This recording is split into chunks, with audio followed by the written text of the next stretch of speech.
You might have heard me in the past talk about Artic Union, which is an organization I am very, very fond of. So we decided that we were going to do a special episode, just focus on them and focus on the games that they have brought this year.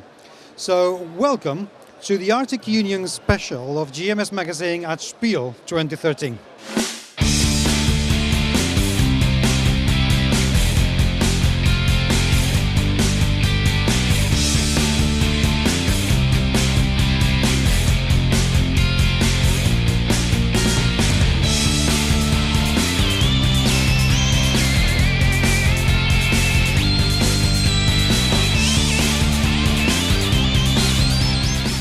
Artic Union is one of the most interesting gaming cooperatives that's coming out from Northern Europe.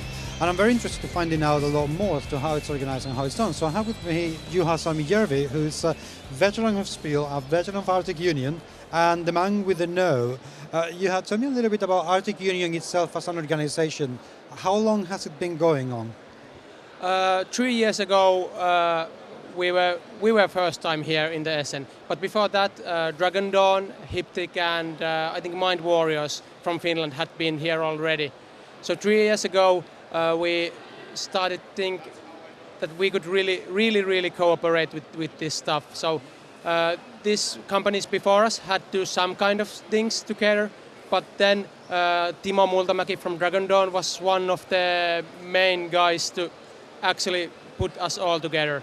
So from since we've been going with one single booth in Essen. How many people, how many companies are in Artic Union? I've lost count. Something around from 7 to 10, I think. It's we have new small companies coming from time to time in Finland, and we hope to get them all under our union. And how do you guys get organized in terms of who's coming to Spiel and who's not coming? What is the organization of the organization, so to speak, like? I think we have really loose organization because every guy here has some kind of specialty, and we use those because if someone is good at logistics, it's better to use his experience for that. For example, I do mostly the graphic stuff here. It's my specialty. Timo has really much contacts, and so we just do what we are best in and try to ask if you could help with this and help with that. So, and obviously it is working. Yeah, it seems to be, and we are getting better and better every year. So we are maybe getting organized slowly and slowly. Well, no, I think you guys are doing fantastically well, and you have an awful lot of games all the time, and you know that I'm a big fan of what you guys do. So we're going to take a look and see what goodness you've come up with this year, which some of it looks really exciting. Yeah, I think this year we got family games which we haven't had before. I think they really support our collection here. And also Serpent's Tongue is really good new type of mage game. It's really cool. So we got games for family and more for the hardcore players. So we got the everything range. Yeah. Thank you very much indeed, sir. Thank you.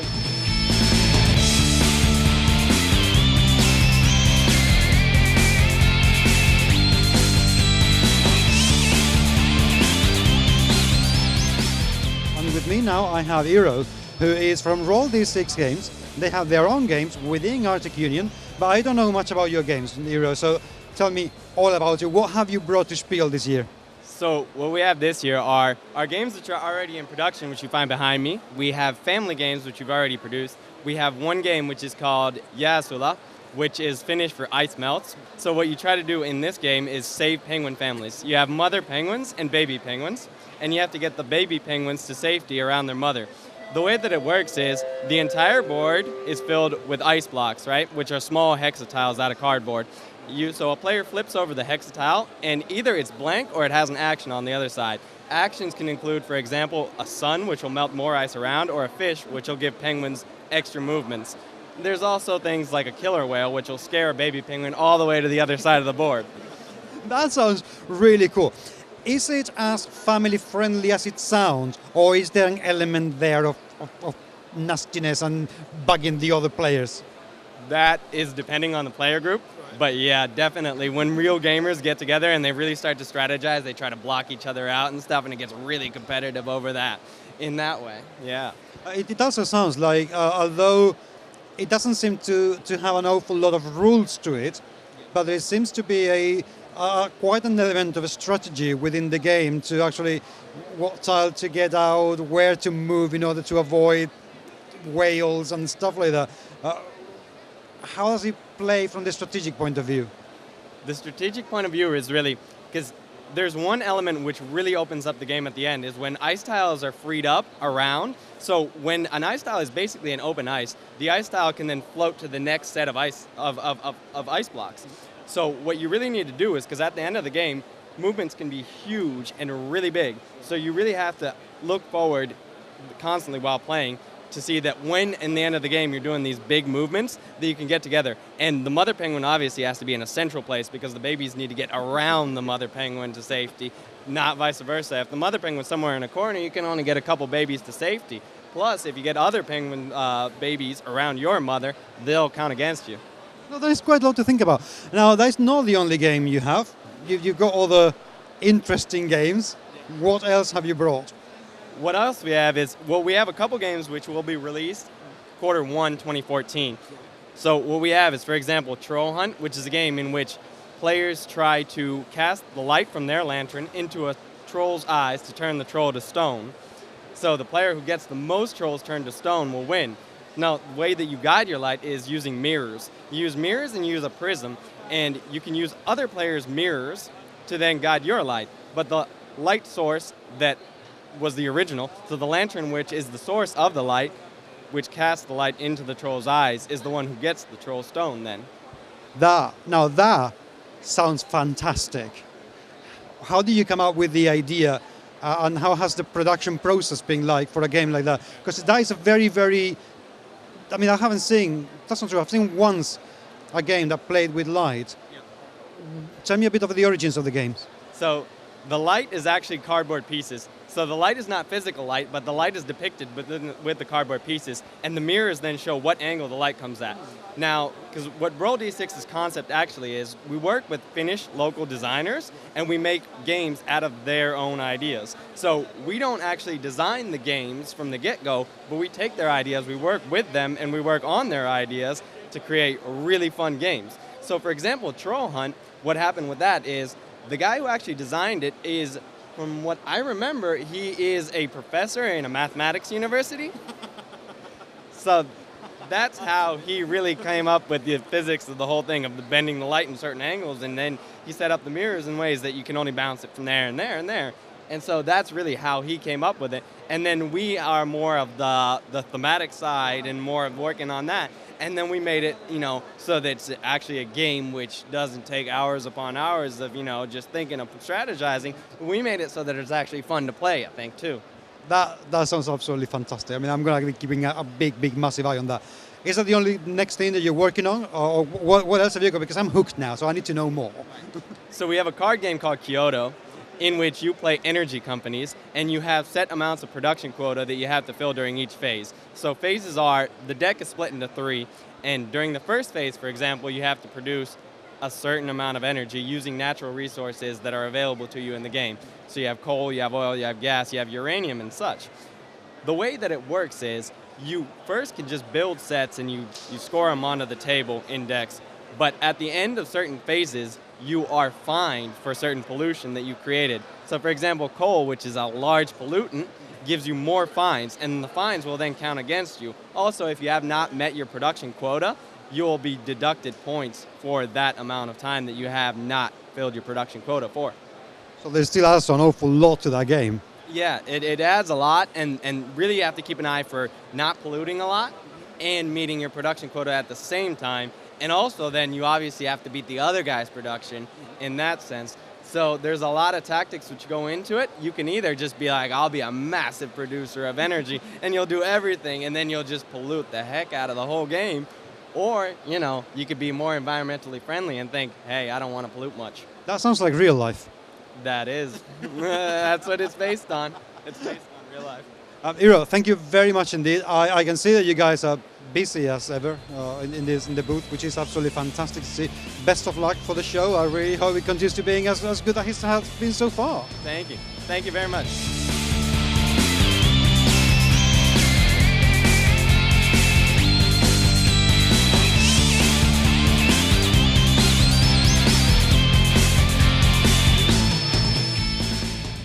Friends, more Arctic goodness, and I mean goodness, because this gentleman here, Timo Multamäki, you might remember that recently we did the video of Phantom League and Mostly Harmless, which came in the same box, and Timo, that game came with the best assembled rotating wheels ever in a board game. That is production quality at its best. That was amazing. Thank you. Very few people have complained about that. I'm not surprised, you could kill a man with that. It was amazing. That was really wonderful to see. But you have moved on from Phantom League, and as well as covering that game, you have 2 new games at Spiel this year. Tell me a little bit about Abyss. What is it all about? Yeah, actually both of these new games are something that we are kickstarting soon. So we are not selling it yet, we are just promoting those. So first of all, let me tell about Abyss. Abyss is a new kind of dungeon crawl game that I'm doing with Kevin Wilson. It's a dungeon crawl game that combines the traditional dungeon crawl with a slight Euro style hint. And it doesn't have dice, it doesn't have game master. It's very much more tactical and much easier than many of the other dungeon crawls to learn. My 7-year-old son plays that, so it can't be that complex. But is it a game for children, though? Well, if you would like to teach your children to play horror dungeon crawls, yeah, why not? I do. That's excellent. How long has the game been in development? 2.5 years. So that's a long time. Yeah, well, I'm slow. You're thorough. Yeah, well, that's true. And this time, I'm not writing my rule books any longer. So everyone should be happy that this time we will have the rule book that's on the first go going to be English and not something like it, and it's going to be good. How did the relationship with Kevin Wilson started? How did you guys come together?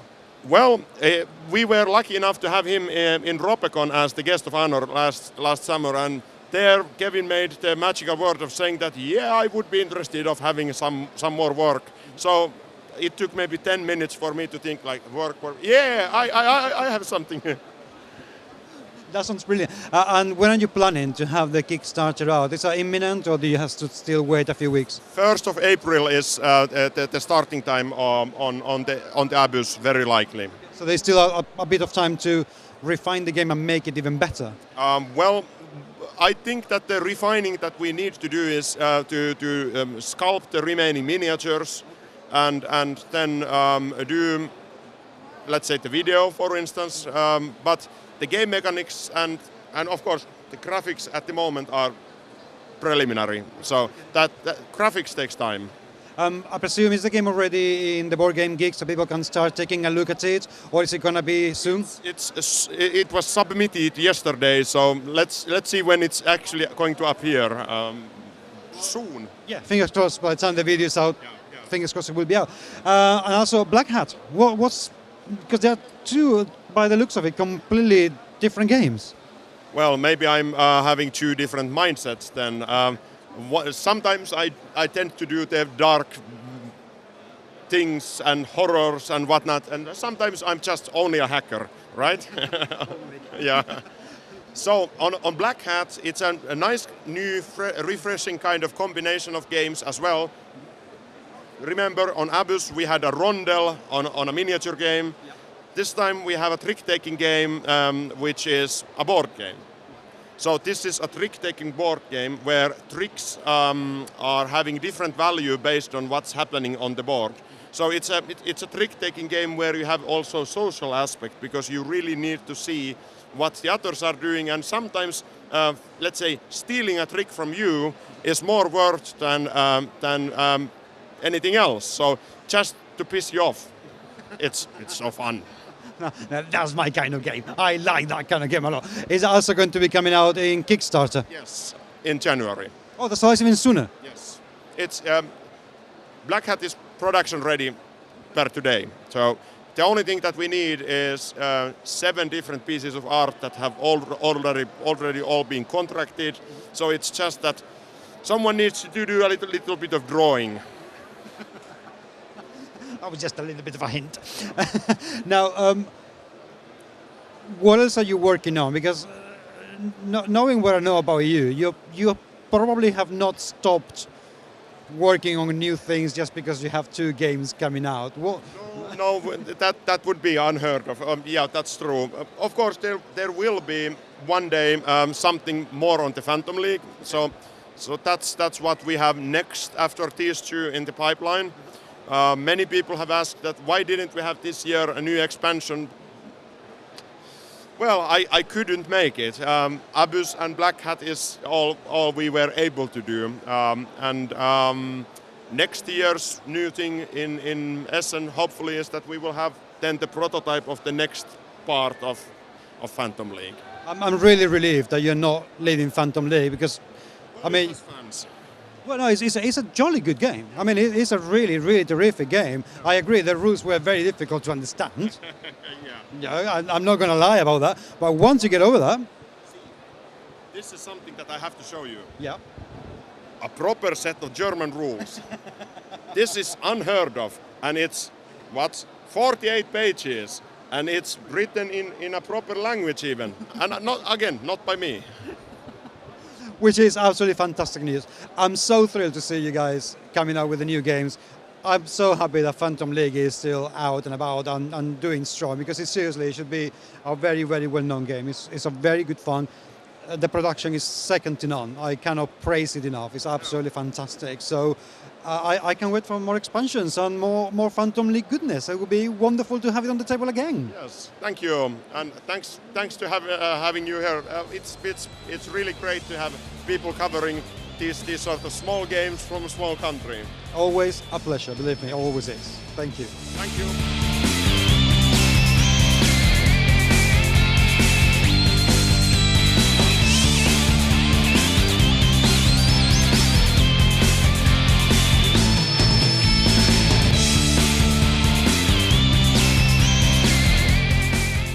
Yes, friends, the t-shirts say it all. It's still more Artic Union goodness. And I am now with Juha Salmijärvi, another of the regulars at both our videos and at Spiel. You still selling Iron Sky? Yeah. It's still great. Has gathered a lot of people around this year also. That's really good. What are the plans for Iron Sky? It's being out now. You released it last year. Are you having any plans for any expansions for it, or are you just republishing the game for the time being? We have been writing stuff on our notebooks. We have ideas, but we want to get the basic game sell enough before we start to making really publication for the expansion. How has the game been received so far? Are you getting interest from the US and other countries, or just about Europe is your mainly sales point?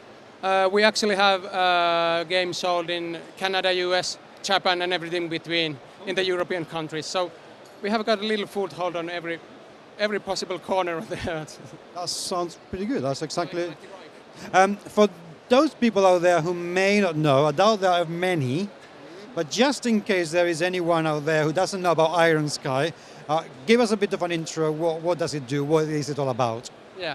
So the game is based on the movie Iron Sky, movie that came out last year. So it tells a story about the Reich escaping after the World War II to the dark side of the moon. And they have been there building a large invasion fleet for many years, and now they are coming back really aggressive and want to invade the whole Earth. And the game tells a story which is the big war. It kind of like supports the events of the movie. How does the gameplay works about? Because if I know correctly, the game is a bit more serious than the movie. I mean, the movie is silly beyond belief, but the game is a more serious piece of work than the movie itself, isn't it? Yeah, absolutely. It's a real game. You have some Easter eggs and stuff there, but it's really about war. Now, I know that this is not the only thing you've been working on. And I know that you're working with something that's very, very dear to me, with zombies. What are you doing with the zombies? We wanted to make kind of like alternative family game. So dexterity game with zombies. You try to pile them up and try to climb, get the human girl trapped on the roof of the building. So it's something really fun. We have had really much kids going, ooh, zombies climbing. It's great stuff. I have to say, it looks really funny and it looks very, very interesting because you're literally putting the zombies one on top of the other to get to the top of the building. Is the element of dexterity the main thing of the game? Yeah, it's all about how steady your hand is. You can, of course, use the wall to get support, but basically, if your hand is shaking, your zombies are falling, and the human girl is safe.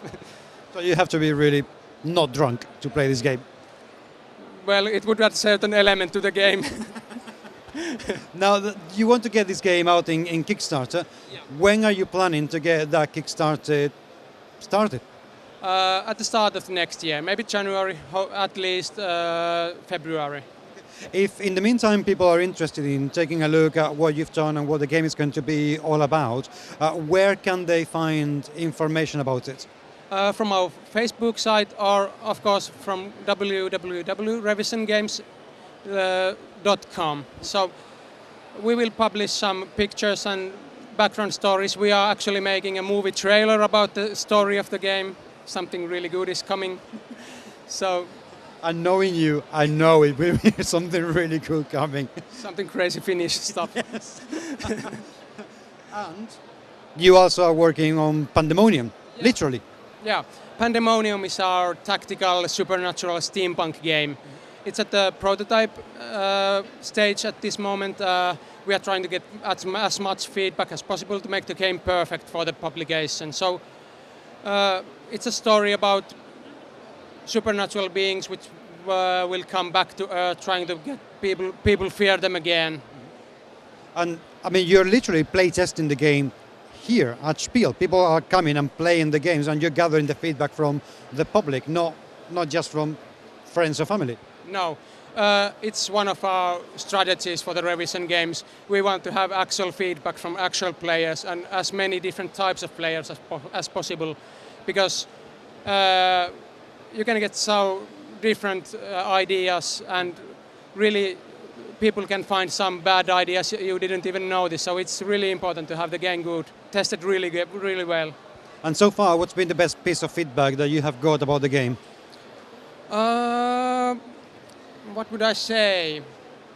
I think the best feedback we got last year, because the game was very slow pacing and really not so straightforward. This year we improved our prototype, and now it's really flexible and really fun to play. And is the Kickstarter also going to come out at the beginning of the year? No, this we will save for the later part of the year. If possible, we try to get it published on next Essen, but we'll see how the things go. Fingers crossed, because it does sound very interesting. It is already looking really, really nice. So the published version should be absolutely amazing. Yeah, I hope so.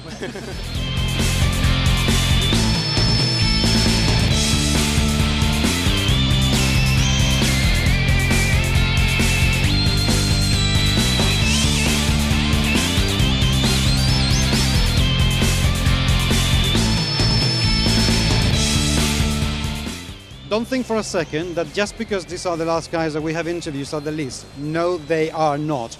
Christopher and Jarek, you guys have possibly one of the most amazing looking games I've seen so far in Spiel, Serpent's Tongue. What is it all about?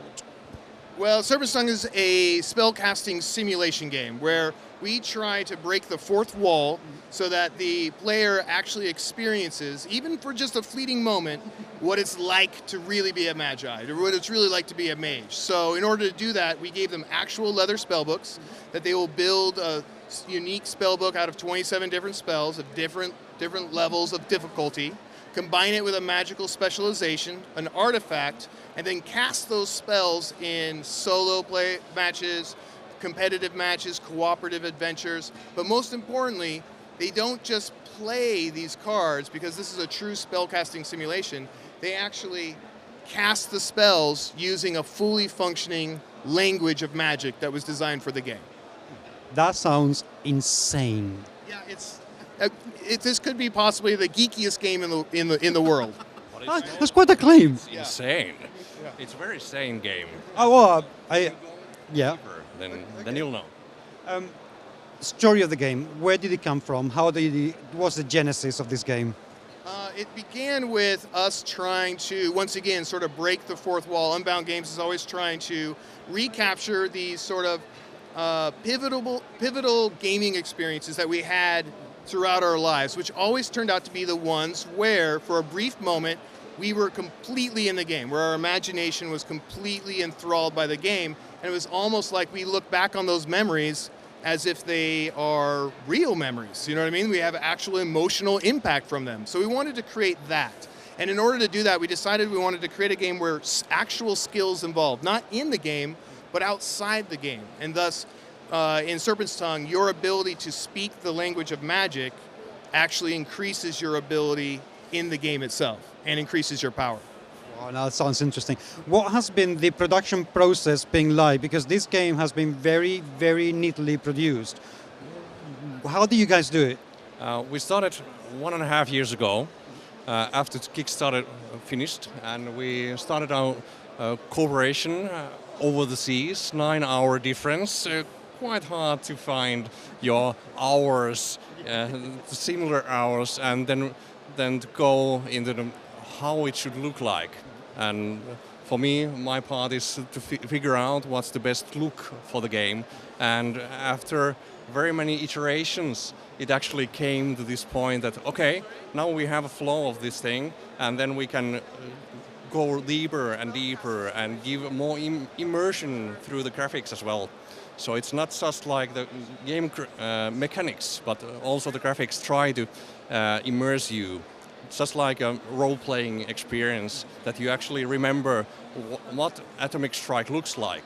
Not just like, it was casting a spell and I won somehow by that, but I blasted them away with this Atomic Strike. What's the biggest lesson that you guys have learned during the production of the game? Because producing something like this, it cannot possibly come without a hiccup or two. What was the biggest thing you've learned? Communications. Everything takes a little bit longer than you thought. Did I say a little bit longer? Everything takes a lot longer than we thought, especially when I'm working with a genius perfectionist who's like, no, I think we can make better. We can make better if we do this. Yeah, we still have time. Yeah, But the game has come out. It is selling in Spiel at the moment. What is the distribution like for this game? Where is it being sold? So these were air freighted out. The ocean freight leaves today. I just wanted to see these before I gave the go-ahead. So they will be selling in North America and across the EU. We'll have 2 fulfillment centers, one in the UK and one in Texas. Okay, so it's going to be relatively easy to get hold of it. For those people who don't have a shop nearby, or for those people who want to have it before it gets there, what's the website, and are you selling through your website directly? Yeah, right now we're selling almost exclusively through our website. And in this last month, we still have a pretty good, nice pre-order sale going on, and it's becomemagi.com. And there's a lot of information there. There's a really big community that's grown up around Serpent's Tongue since the Kickstarter ended. And there's a lot of resources and tools and stories and theme all built into that website. So it's a good place to start. Look, thank you very much indeed, guys. I really hope it goes perfectly according to plan, and best of luck for the rest of the game.